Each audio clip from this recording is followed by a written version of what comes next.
इस प्रकार हमें भ्रमित किया हुआ था, बल्कि यहाँ तक भ्रमित किया हुआ था कि जिसका संतान नहीं है उसकी सवेरे सवेरे दर्शन भी ना होने चाहिए। इतना उसको हे बना दिया था नकली संतों ने, गुरुओं ने, नालायकों ने। अब वो स्वयं इतना संसार के अंदर इतना अपने आप को डिमोरलाइज समझता था कि जिसका संतान नहीं होती थी वो स्वयं ही नीची गर्दन करके चलता था। उसको पता था कि सामने वाला तेरे दर्शन से नफरत करेगा। इस प्रकार परमात्मा ने पहले तो ये बताया कि ये सब बनावटी बातें हैं। संतान है वो उसके पिछले संस्कार हैं। जिनके संतान नहीं है उनका कोई पिछला लेन देन शेष नहीं है किसी प्राणी से। इसलिए उसका छुटकारा जिसके संतान नहीं है और आप परमात्मा से प्रार्थना करते हो, नाम ले लिया है, कुछ तो ऐसे ही आते हैं कि पहले हमारे संतान ही हो जाए। और परमात्मा नहीं चाहता कि ये हमारा उद्देश्य है मोक्ष कराने का।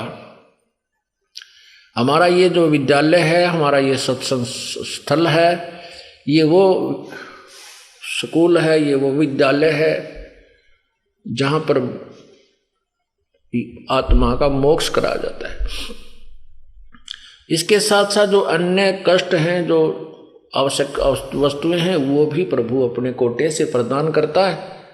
फिर आप जी को ऐसा मार्ग, ऐसी साधना बता दी जाती है कि आप स्वयं भक्ति धनी हो जाते हो। फिर आपकी मनोकामना परमात्मा स्वयं ही पूर्ण करता रहता है, आप ही के किए का भी करता रहता है। और आपके कर्म में नहीं है तो भी ये परमात्मा समर्थ है, वो भी आपको देता है, ऐसा भी कर देता है।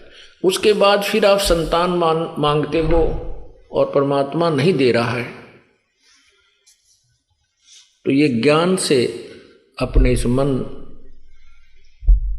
पापी को रोकना है कि जब इस सच्चे दरबार में भी हमें हमारी मनोकामना ये पूर्ण नहीं हो रही, इसमें हमारा कोई हित है। जैसे सुदर्शन जी, सुपथ सुदर्शन जी द्वापर युग में प्रभु के शिष्य हुए थे। फिर उसने प्रार्थना की थी कि मेरे माता पिता आपकी शरण में नहीं आए, इन्होंने आपसे उपदेश नहीं लिया, परमेश्वर इनका उद्धार करना। बहुत ही अच्छी आत्मा थी, प्रभु को चाहने वाली थी, लेकिन उनकी बदकिस्मत थी कि आपकी शरण में नहीं आए। तो परमात्मा ने प्रॉमिस किया था, कबीर परमेश्वर ने, कि बेटा चिंता मत कर, मैं तेरे माँ बाप को मोक्ष करूंगा, इनको अवश्य शरण में लूंगा। तो अब कलयुग के अंदर उस सुदर्शन जी के माता पिता का पुनर्जन्म हुआ। पहले वो वाल्मीकि के घर जन्म था उनका, वाल्मीकि जाति में सुदर्शन के समय, और फिर वो ब्राह्मण घर में जन्म हुआ दोनों का। उनका विवाह हुआ लेकिन कोई बच्चा संतान नहीं हुआ। अब परमात्मा अपने प्रॉमिस अनुसार, अपने जो उन्होंने वायदा किया था उसके अनुसार वो उनको शरण में लिया, लेकिन उनको संतान नहीं दी। वो संतान भी दे सकते थे, स्वयं ही संतान रूप में उनके घर प्रकट हो गए और बालक का रूप धारण किया। नीरू निम्मानों ने उठा लिया। वहाँ लहर तारा तालाब बनारस में लहर तारा तालाब में कमल के फूल पर परमेश्वर प्रकट हुए, एक नवजात शिशु के रूप में। स्वयं ही उन्होंने अपना ऐसा रूप बनाया, वो किसी माँ से जन्म नहीं लिया। तो वो नीरू निमा उन्हें लेकर चले गए। अब यहाँ विचार करने की बात है कि यदि परमात्मा उनको संतान देना चाहते तो दे सकते थे,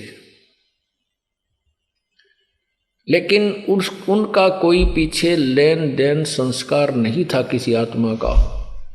परमात्मा कहते हैं, एक लेवा एक देवा दूतम, ये कोई किसी का पिता नहीं पूतम। ऋण संबंध, लेन देन, ऋण माने ये कर्ज, ऋण संबंध जुड़ा एक ठाठा, अंत समय सब बारा बाटा। तो इसलिए पुण्यात्माओं अपने से उद्देश्य से विचलित मत होना, इस काल के जाल से निकल जाओ। कोई समय दिया प्रभु ने, ये बार बार समय नहीं मिलता, और न ही बार बार ये मनुष्य जीवन मिले तो कोई संत नहीं मिलता। संत अब आपको परमात्मा ने सर्व सुविधा प्राप्त की, प्रदान की है, जैसे मानव शरीर है, और आपको ये ज्ञान भी मिल गया है, संत भी मिल गया है। अब ये यहाँ के गुड़िया वाले खेल ही की डिमांड नहीं रखनी चाहिए हमने बार बार।